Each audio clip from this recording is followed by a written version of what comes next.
as a player. There are certain things you can do and another one cannot do. You're a big pipeline portfolio player with a big pipeline portfolio, big storage capacities and everything. There are certain things you can easily do, absolutely no problem. It's part of your daily business. Other players that are pure traders, for example, that don't have those absorption capabilities that you have as a result of your portfolios, for them it's deadly. They can never accept this. They cannot really let their pants down on this. So depending on who you are, there are certain things you're really good at, and you say, okay, that's a risk, but I can take it, I can deal with that. And somebody else says, I cannot deal with that. And so it happens with all the risks you're facing in the LNG chain. So the first thing you have to do is, first, properly identify the risk. The real risks in there, not the perceived ones. Second, properly allocate them, and then certain parties will have to accept a certain risk. Let's take a regasification operator, for example. European regasification terminals, what are they built on? They're usually owned by the entity that uses them.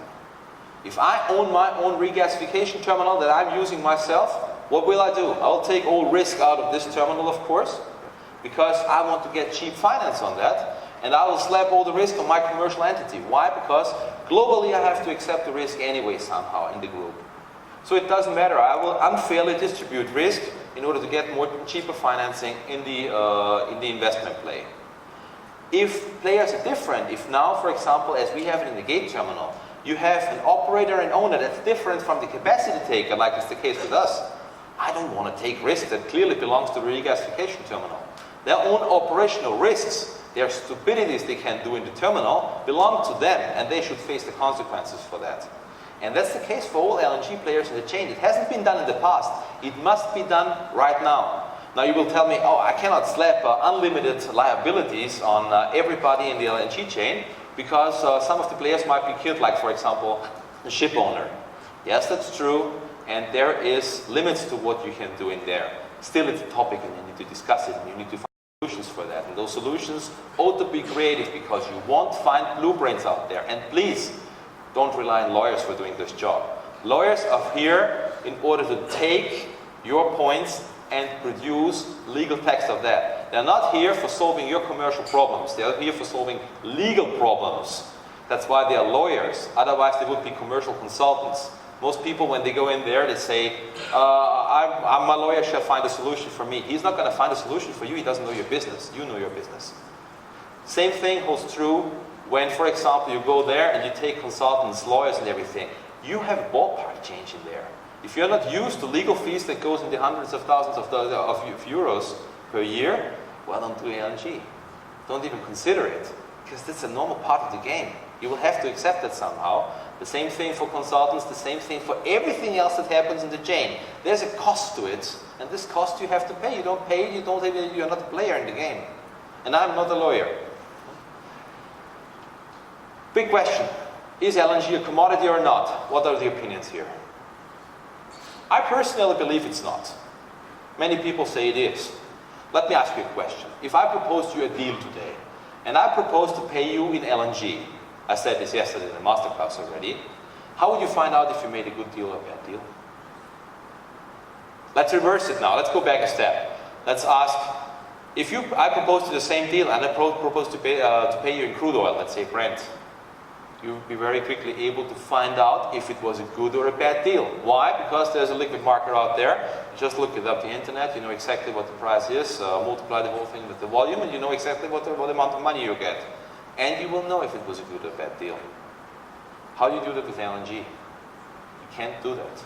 Because LNG is deeply personal business. You can't trade that on a screen. It's not possible. I think some people have tried that and they all have burned their feet with that. You need to have relationships. You need to know people. You need to know suppliers, not one of them, many of them. You need to know regasification terminals. If you're active in LNG spot business, you need to have a lot of connections you can call up very quickly. You need to have competences internally in order to find out, okay, can I make this regasification terminal fit to this vessel? This vessel fit to this regasification terminal? What about gas qualities? What about, can I get storage for that behind? Because, I mean, that's a big chunk of gas you're getting here. Typical tanker takes in between 80 and 100 million cubic meters of gas. That's not nothing. You need to absorb those things in it. that you need a lot of relationships and you need a lot of personal involvement. It includes traveling, staying in scrappy hotels, sleepless nights, and all those things is there. It's not like in oil trading. In oil trading, you're sitting in front of a screen, you're pushing numbers, that's it. So you need to get used to this, and it's not a commodity yet. And it will take some time until it becomes a commodity, although I think that would be a good thing. Is there any marketing necessary in LNG? Just ask yourself the question. You are Qatargas. You are the owner of the sexiest LNG portfolio in the world. You are rightful to believe that you're a great guy, of course, because you are a great guy. You have the greatest portfolio in the world. And everybody is coming to tell you that you are. So nobody is here to disconfirm you. Do you need any marketing? Do you need to tell people why it's great to make business with yourself? I guess everybody needs to do marketing in the long run. It's short-sighted not to point out or to show the world what's in it for them to make business for you, with you. Because the problem is that people's memories are short. They are just short for the good things you have done to them, but they will have long, long memories for all the bad things they think you have done to them. Now you might believe as a seller that you haven't done any bad things to them, because it's just normal what you ask from them, and it might even be true. But still, as long as buyers perceive this as the wrong thing, they will have long memories. And believe me one thing, in this business everything is long term, and when the market really turns in your disfavor, you'll pay a very high price. Now, what does reputation, and that's remarketing, what does reputation actually do to you? It will ease your negotiation position.